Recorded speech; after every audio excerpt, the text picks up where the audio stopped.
हर महादेव, जय भोलेनाथ। नमस्कार, मैं साधना पांडे मार्गदर्शन पे आपका स्वागत करती हूँ। दोस्तों, आज मैं बात करूंगी निर्जला एकादशी के व्रत के बारे में। इस व्रत से जुड़े हुए बहुत सारे आपके प्रश्न आ रहे हैं क्योंकि आप सभी बहुत उत्साहित हैं, क्योंकि ये एकादशी 24 एकादशियों का फल अकेले देने में सक्षम है। तो बहुत ज़्यादा प्रश्न भी इससे जुड़े हुए आ रहे हैं कि क्या किया जाए, कैसे किया जाए, बहुत दुविधा की स्थिति है। तो चलिए, इस वीडियो में दुविधा की सारी स्थितियाँ आपकी स्पष्ट हो जाने वाली हैं। और साथ साथ दोस्तों, पारण बहुत पूर्ण होता है। एकादशी का व्रत में जितना आपका व्रत पुण्य फल नहीं देता है, उससे अधिक सही तरीके से सही दान पुण्य करके यदि हम पारण करते हैं तो वो बहुत ज़्यादा महत्वपूर्ण होता है। तो पारण में कौन सी गलतियाँ आपको नहीं करनी है, साथ साथ एकादशी व्रत का नियम क्या है, सभी चीज़ें जानेंगी। और हाँ, निर्जला एकादशी व्रत किस दिन आपको धारण करना है। तो इस बार यानी कि 2023 में निर्जला एकादशी का व्रत 31 मई को रखा जाएगा। 31 मई को रखने का कारण यह है कि 30 तारीख को दोपहर में 1:09 पर एकादशी तिथि प्रारंभ हो रही है। 31 मई को जो है कि दोपहर में 1:47 तक ये रहेगी। तो उदया तिथि में हमको 31 तारीख को एकादशी तिथि प्राप्त हो रही है और बहुत अच्छी श्रेष्ठ एकादशी प्राप्त हो रही है। कोई दशमी युक्त एकादशी नहीं है। तो बिना किसी संशय का 31 मई को हमें व्रत धारण करना है।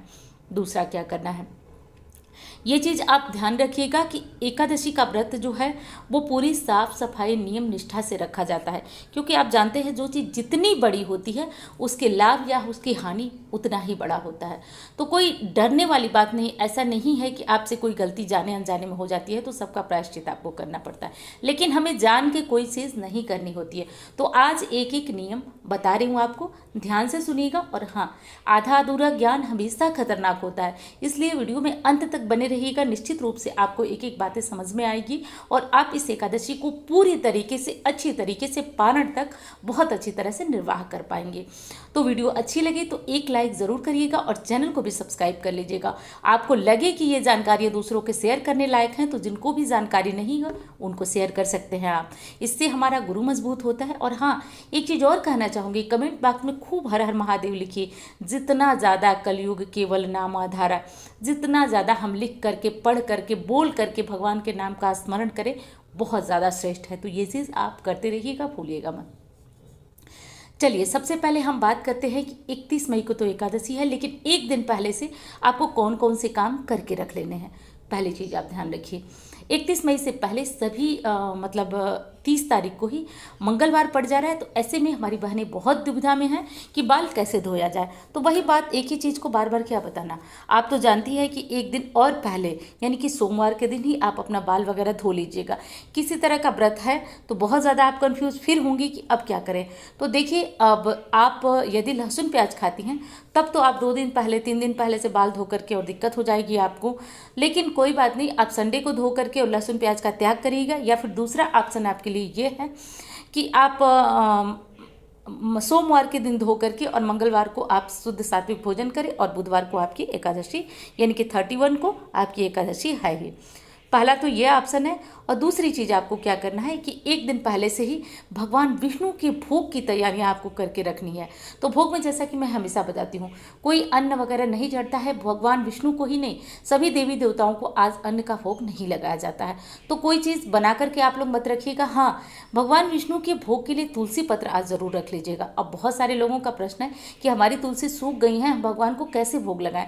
तो तुलसी की एक छोटी गुटिका यानी कि छोटी सी लकड़ी भी भगवान विष्णु के भोग में आप डाल देंगे तो वो भगवान विष्णु को उस भोग को स्वीकार कर लेंगे। तो कोई परेशान होने वाली बात नहीं है कि तुलसी सूख गई हैं तो आप क्या भगवान विष्णु को भोग चढ़ाएं। तो ये चीज़ कर लीजिएगा। तो ये मतलब सब सूखी तुलसी को भी मंगलवार को मत तोड़िएगा और एकादशी को मत तोड़िएगा। तो ये सब मत करिएगा। आप सोमवार को ही भोग की व्यवस्था करके रख लीजिएगा। फल जैसे कि पीले फल आपको चढ़ाना है तो केले वगैरह के साथ थोड़ी सी तुलसी की लकड़ी, यदि पत्तियां हैं तो अति उत्तम, तोड़ के रख लीजिए। और नहीं है तो तुलसी की लकड़ी के साथ कुछ नहीं मिल पा रहा है आपको तो तुलसी माला से स्पर्श कराकर भोग स्वीकार करा भगवान को चढ़ा दीजिएगा। वे जरूर स्वीकार करते हैं, तुलसी स्पर्श हो जाती हैं तो वो भोग स्वीकार कर लेते हैं। अगली चीज़ है दोस्तों कि अब 10वीं से और कौन कौन से नियम आपको पालन करना है। दसवीं के दिन यानी कि 30 तारीख को आपको शाम का खाना सूर्यास्त से पहले खा लेना है। प्रयास करें कि हल्का ही खाना खाएं, क्योंकि अगले दिन आपको व्रत रखना है और बहुत भारी भोजन खा लेंगे तो अगले दिन बहुत प्यास लगती है, बहुत दिक्कत हो जाती है। तो कोई तेल वाला खाना ना खाएं, कोई ऐसी चीज़ ना खाएं जिससे बहुत प्यास लगे। इन चीज़ों का ध्यान रखिए।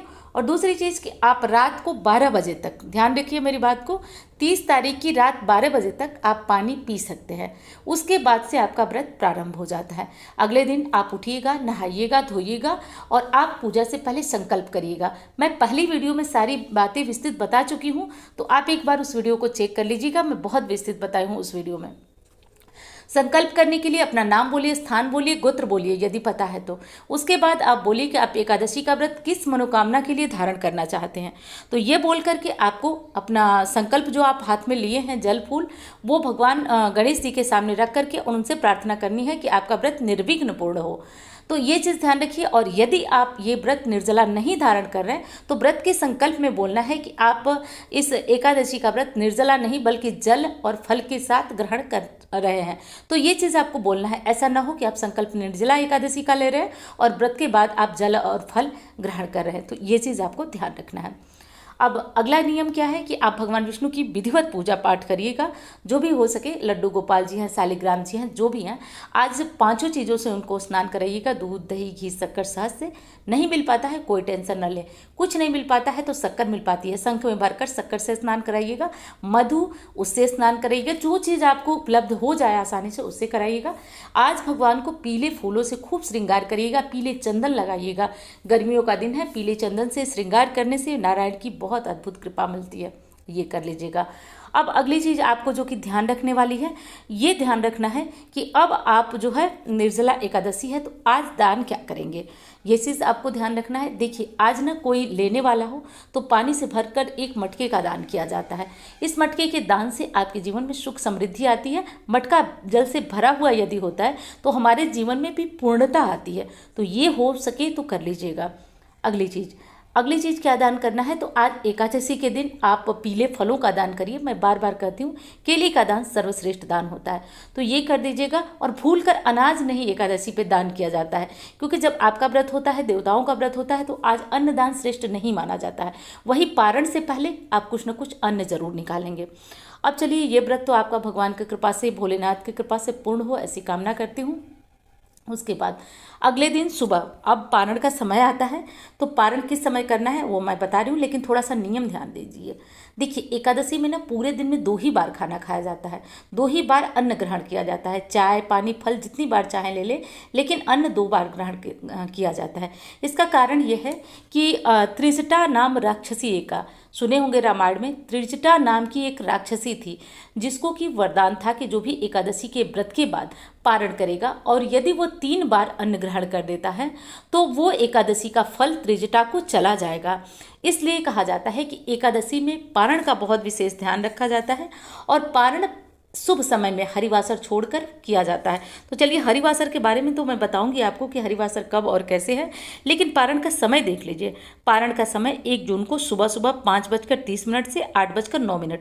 अब इस समय से पहले आप उठ करके अपना भोजन तैयार कर लीजिएगा, जो भी खाना हो, क्योंकि एक बार यदि आप पारण कर लिए तो फिर आपके पूरे दिन में आप चाय, फल, दूध तो ले सकते हैं, लेकिन अन्न नहीं खा सकते हैं। अब निश्चित सी बात है कि आप पिछले दिन का व्रत है तो अगले दिन आपको भूख लगेगी। इसलिए इस समय 8:09 के अंदर आपको अपना जो भी खाना खाते हैं, दाल, चावल, वो खा ले। अच्छा, कुछ लोग पूछते हैं कि क्या पारण में चावल खा सकते हैं? बिल्कुल खा सकते हैं, कोई दोष नहीं है, लेकिन जो भी खाएं वो एक बार खा लें आप बैठ करके। एक बार हाथ नहीं धोया जाता है, 2 बार हाथ धो करके, जैसे उठकर किसी के छोटे बच्चे हैं तो हाथ धोकर उठकर, ये नहीं किया जाता है। एक बार के बैठे हुए जितना भोजन आप कर सके बस एक बार करना है, बाकी दूसरा भोजन आप रात को करेंगे। तो रात को करिए या फिर जब मन करे करिए, लेकिन तीसरी बार आपको नहीं करना है। जैसे आपको दोपहर में बहुत भूख लग रही है तो दोपहर में कर लीजिए, लेकिन रात को फिर आपको फलाहार वगैरह करके रहना होगा। 2 ही बार भोजन किया जाता है, क्योंकि एकादशी व्रत का ये विधान है कि तीसरी बार का यदि आपने अन्न ग्रहण किया तो वो फल त्रिजटा को चला जाता है। तो ये चीज़ ध्यान रखिएगा आप लोग। हाँ, और दूसरी चीज़ है कि जैसे आप अपना भोजन वगैरह तैयार कर लीजिए, लेकिन आप अपने भोजन का कुछ हिस्सा जो है पहले गौ माता को, दूसरा ब्राह्मण को और तीसरा पक्षी को, 3 जीवों को निकालने के बाद ही पारण किया जाता है।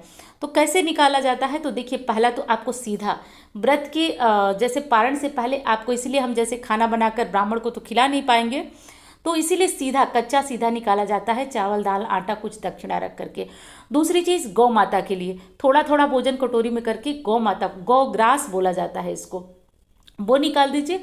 और उसके बाद थोड़ा थोड़ा भोजन करके छत पे डाल दीजिए, उसको चींटियाँ कौवे खा लेंगे। इसके बाद अब आप आराम से हाथ धो करके भगवान विष्णु का ध्यान करके, अन्नपूर्णा माता का ध्यान करके आप अपना पारण करिए। बहुत खुशी और बहुत शांति होती है व्रत पूर्ण हो जाने के बाद। तो दान पुण्य सब कुछ करके ये चीज़ ध्यान रखिएगा। अच्छा, एकादशी के व्रत में आप लोगों ने पूछा था कि चावल खा सकते हैं, तो वो तो मैंने बता दिया। एक चीज़ का और ध्यान करिएगा, जैसे एकादशी के पारण में जैसे एकादशी के दिन या फिर एकादशी के एक दिन पहले आपको मसूर नहीं खाना होता है, मूली नहीं खाना होता है, बैगन नहीं खाना होता, पारण में भी इन चीज़ों का ध्यान रखा जाता है। तो आप लौकी की सब्जी खा सकते हैं घी में बना करके। तो लौकी की सब्जी ही एकादशी के बाद खाना बहुत शुभ माना जाता है। लौकी, जिसको कि कई स्थानों पे कद्दू बोला जाता है, लौकी बोला जाता है, जो आपके यहाँ बोला जाता हो, तो लौकी की सब्जी बहुत शुभ होती है। तो लौकी को घी में बनाकर, घी में बनाने का कारण यह है कि एकादशी का पारण भी शुद्ध सात्विक तरीके से किया जाता है। सरसों का तेल ना हो, मूली ना हो, और मसूर ना हो, बैगन ना हो, और सरसों का तेल तो मैंने बताया ही आपको, लहसुन प्याज भी ना हो। ये एकादशी का पारण इस तरीके से किया जाता है। हाँ, वहीं रात के खाने में आपकी जो इच्छा हो, दूसरी बार के खाने में आपकी जो इच्छा हो, मतलब नॉनवेज वगैरह मत खाइएगा, तो जो इच्छा हो आप खा सकते हैं। लेकिन पहली बार का पारण का भोजन शुद्ध और सात्विक होता है। और 2 बार, मैं किसी भी एकादशी के लिए बता रही हूँ, 2 बार मत खाइएगा खाना, नहीं तो वो फल एकादशी का त्रिष्ठा को चला जाता है। स्पष्ट समझिएगा, शास्त्रों की बात है ये, इस चीज़ का ध्यान रखिएगा। और निर्जला एकादशी आप सभी के लिए मंगलमय हो, ऐसी कामना करती हूँ दोस्तों। और हाँ, इंस्टाग्राम फेसबुक में मुझे फॉलो करना चाहें तो कर सकते हैं। और जो नंबर आप इस समय स्क्रीन पे देख रहे हैं, इन नंबरों पे कुंडली दिखाना हो या फिर ग्रहों की पोजीशन जानना हो, जीवन में कोई संघर्ष हो, उससे निपटारे के लिए आप मुझसे कुंडली विश्लेषण करा सकते हैं। तो चलिए मिलती हूँ इस तरह के वीडियो के साथ। धन्यवाद। हर हर महादेव।